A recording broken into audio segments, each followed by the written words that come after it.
Haberstroh, as you know, is usually not just one game when it comes to these Golden State Warriors, who are now 21-2 in Game 1 under Steve Kerr, and they've won 19 of 20 series, went up 1-0, and that only loss was, of course, the 2016 Finals. Now, on the flip side, the Mavs made 11 of 48 threes, Stroh. 44 of those threes were open or wide open. So I guess, how do you view the series after one game? Is it just one game, or the Warriors just too good for Dallas and it's really more than just one win?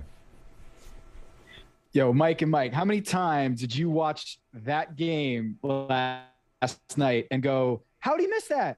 How'd he miss that? Like routinely, time and time again, to get these open shots, and they missed. And I just kept being like, man, if those things drop, this is going to be a game. And if you look at the numbers, 8 of 28 on wide open threes, 8 of 28, a 29% field goal percentage on wide open threes. They, as a team, normally hit 41% of those wide open threes, and Luka was just feeding them, and getting them those open looks, and they weren't going down. So if they just shoot average on those shots like they normally do, that's 12 points right there that they're getting back.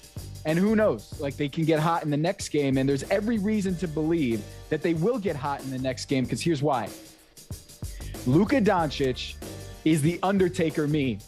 He is. Luka Doncic, just when you think he's down, just when you think he's dead, he always comes back and punches you right back in the face. Here's a stat for you. After a loss, Luka Doncic this season is 21-5. Okay, he's won about 80% of his games after a loss. That's the best you'll find for any star in the NBA. But even more impressive is that he's 20-6 against the spread in those games, which means Vegas is already accounting for the strength of the opponent, and Luka Doncic is doing better 70+% of the time than Vegas thinks he'll do in that game. So they are 20-6 against the spread after a loss. And in this postseason, you've seen it. Jason Kidd mentioned it. They lost game 1 against Utah, won the series. Lost game 1 against Phoenix actually the first 2 games against Phoenix, and came back to win the series. So I fully expect the Warriors to win this series, but I fully expect Dallas to bite back and win game 2 in Golden State. Yeah. You know what? It's so funny, fellas. If you go back and watch the game broadcast of Game 7 in Phoenix, Dallas Suns, at one point, it's hilarious. When you know the result and you go back and watch it, at one point, like early second quarter, commentators are like, man, Dallas should be up by 25 in this game if they would just make their shots. And at that point, it was still like Phoenix wasn't scoring, but Dallas wasn't scoring either. So this is really not unusual. Dallas had some of this going in Game 7. We forget about it because it became such a laughable result. But at one point in Game 7, they were going through the same issue, and they figured it out. And Phoenix didn't. I do think, fellas, that Dallas is going to figure this thing out. But how do you think, Tom, the approach will be to Luka, or I should say the response? What's Luka's response? Because not only are they attacking him, but they're picking on him defensively, and he's really struggling. What do you think his response is going to be in Game 2? Yeah, he's got to attack and get in the paint and trust his teammates, because if he continues to drive, penetrate, and kick, and he's rewarded with some of those threes going down, that puts a whole lot more pressure on that Golden State defense. Let me tell you, if you're a defense and you see the ball going through the net on those open threes, you're closing out harder next time. You're not shading closer to the rim on those Luka drives as much. So really, I do believe that the cure to the Dallas Mavericks, countering this Golden State defense, is actually hitting their shots, not because they need to just make those shots, but what it does for that next time down the floor when he drives. That guy shading off in the corner is not going to be going too close to the paint if he knows that Reggie Bullock is going to hit that shot. So it perpetuates itself. When they make shots, it makes things easier for Luka Doncic to drive and penetrate into the game, into the paint. And I think that's the biggest key, is continue that playbook of drive and kick. That's how they got here. They don't need to reinvent the wheel to win Game 2. Yeah. Switching over to the Eastern Conference, Game 2 tonight.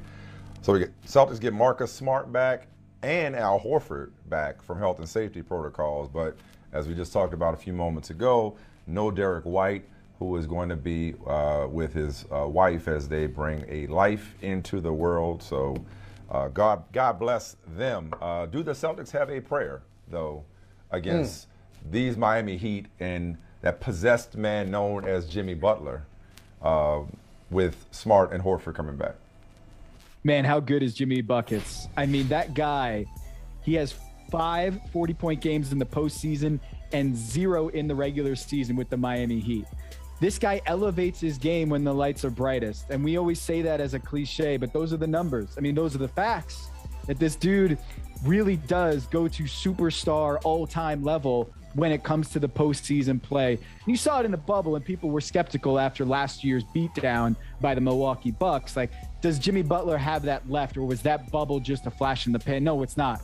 Like, this guy, if I had told you that he had 9 points, 5 assists, 4 steals, and 3 blocks in game 1, and I didn't even tell you about the scoring total, you would have thought MVP. Like, he does so much for that team outside of the scoring column that anything above 20 points is just icing on that cake. This dude is getting 41 when he's already doing everything else on the floor for them. So the only concern I have for him is just whether he has enough in the tank when he's going to be going against Marcus Smart and Al Horford. Those looks are going to be a lot tougher. They're going to actually lock him in and make sure that he doesn't get into the paint, because that's the thing about Jimmy. He doesn't like taking threes. So if they wall off the paint with Marcus Smart taking charges and with Al Horford, that's going to become a lot more difficult for Jimmy Butler. But he's shown, man, he lives for this stuff. So I would expect Jimmy Butler to be just as good in game 2, even if Marcus Smart is out there.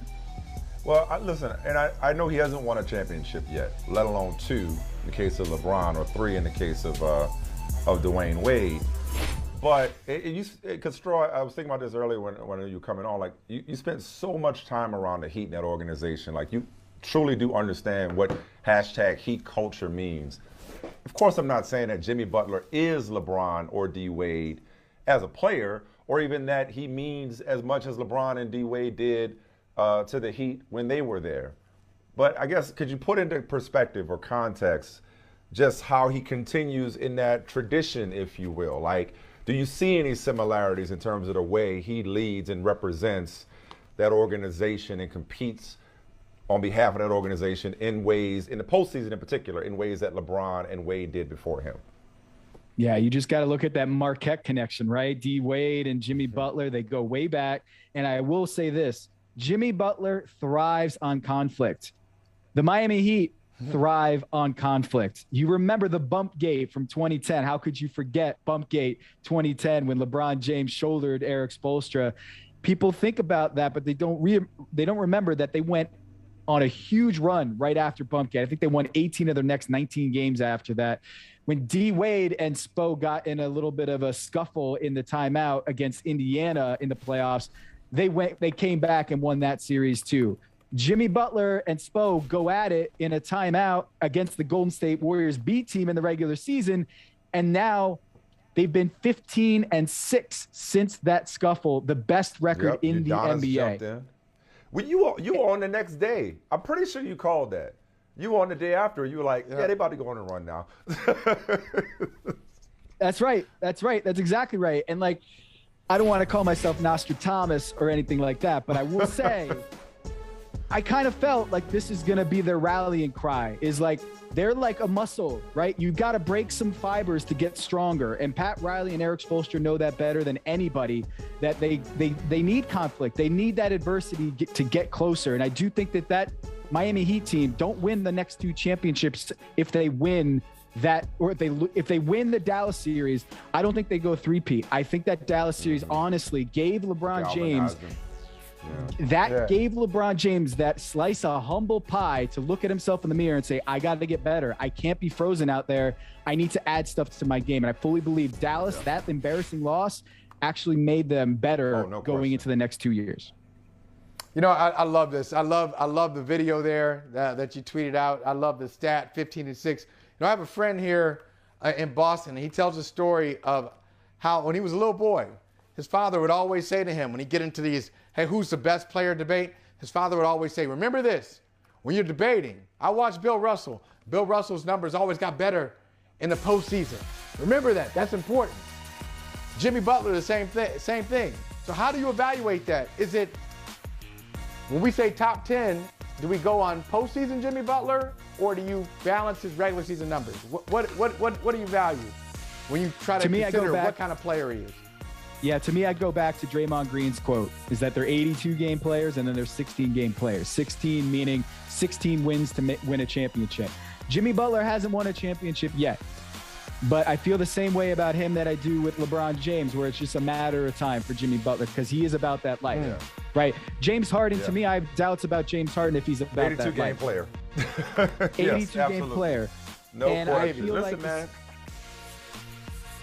No, I'm sorry. Go ahead, finish your sentence. I just feel like Jimmy Butler is cut from a different cloth than James Harden. I really believe that, and you saw that this year. Hey, thanks for watching Brother from Another on YouTube. Make sure you hit subscribe before you leave, and be sure to watch us 3 to 5 p.m. Eastern Time on Peacock. Appreciate you.